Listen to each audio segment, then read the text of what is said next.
ಇವತ್ತ ವಿಶ್ವಗುರು ಬಸವಣ್ಣ ಗುಡಿ ಒಳಗ ಈ ತರ ಆಗ್ತಾ ಅಂತ ಅನ್ಸಿದಿಲ್ಲ. ಏನಂತ ಹೇಳ್ತೀನಿ ಬರ್ರಿ. ಜೈ ಶ್ರೀರಾಮ್. ಎಲ್ಲರಿಗೂ ಮುಂಜಾನೆ ರೆಡಿಯಾಗಿ ಬಾಸಿನ ದರ್ಶನ ಮಾಡಿ ನಾ ಹೊಂಟೆ ಬಸವಣ್ಣ ಬಾಗೇವಾಡಿ ಹೋಗಿತ ಮುಂಚೆ ಗಾಡಿಗೆ ಪೆಟ್ರೋಲ್ ಹಾಕೊಂಡು ನಾ ಹೊಂಟೆ ಮುಂದ. ಮನ್ಗುಳಿ ಊರಾಗ ನಮ್ ದೋಸ್ತ್ ಇದ್ದ ಬಸ್ ಸ್ಟ್ಯಾಂಡ್ ಮುಂದ್ಗಡೆ ಒಂದು ಶಾಪ್ ಐತಿ. ಅವನಿಗೆ ಡೈರೆಕ್ಟ್ ಹೋಗಿ ಸರ್ಪ್ರೈಸ್ ಕೊಟ್ಟೆ. ಸೊ ಅವನು ನೋಡಿ ಬಹಳ ಖುಷಿ ಆದ. ಸೊ ಅವನಿಗೆ ಬೆಟ್ಟಾಗಿ ನಾ ಹೊಂಟೆ ಮುಂದ. ಬಸವಣ್ಣ ಬಾಗೇವಾಡಿ ಯಾಕೆ ಹೊಂಟಿನಂದ್ರ ವಿಶ್ವಗುರು ಬಸವಣ್ಣ ಅವರ ಜನ್ಮ ಊರು, ಅದಕ್ಕ ನೋಡಾಕಂತ ಬಂದಿದ್ದೆ.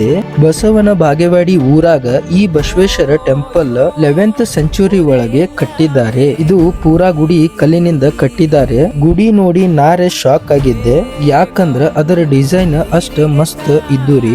ಗುಡಿ ಒಳಗ ಹೋಗಿ ಶಿವಲಿಂಗ ದರ್ಶನ ಮಾಡಿ ಈ ಗುಡಿ ಇಷ್ಟ ಶಾಂತಿ ಇತ್ತು ಮತ್ತ ಇಷ್ಟ ತಂಪಿತ್ತು. ಇದ್ರಾಗ ಕೂತ್ರ ಹೊರಗೆ ಹೋಗಾಕ ಮನಸ್ಸೇ ಬರ್ತಿದ್ದಿಲ್ಲ.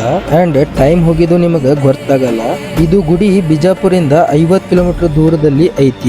ಈ ವಿಡಿಯೋ ನಿಮ್ ಫ್ರೆಂಡ್ಸ್ ಮತ್ತು ಫ್ಯಾಮಿಲಿಗೆ ಶೇರ್ ಮಾಡ್ರಿ. ಸೊ ಅವರು ಬಂದು ವಿಸಿಟ್ ಮಾಡ್ಲಿ.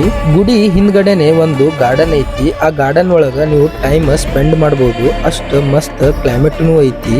ಎಲ್ಲಾ ಮುಗಿಸಿ ನಾ ಹೊಂಟೆ ಬಿಜಾಪುರ. ಹೋಗೋ ಮುಂದ ಒಂದು ಟೀ ಶಾಪ್ ಯೂನಿಕ್ ಕಾಣತಿತ್ತು. ಟೀ ಕುಡಿದು ನೋಡಿದ್ರ ಅಲ್ಟಿಮೇಟ್ ಇತ್ತು. ಕುಡಿದು ನಾ ಹೊಂಟೆ ಬಿಜಾಪುರ. ವಿಡಿಯೋ ಇಷ್ಟ ಆದ್ರೆ ಲೈಕ್ ಮತ್ತು ಫಾಲೋ ಮಾಡ್ರಿ. ನೆಕ್ಸ್ಟ್ ವಿಡಿಯೋ ಸಿಗೋಣ. ರಾಧೆ ರಾಧೆ.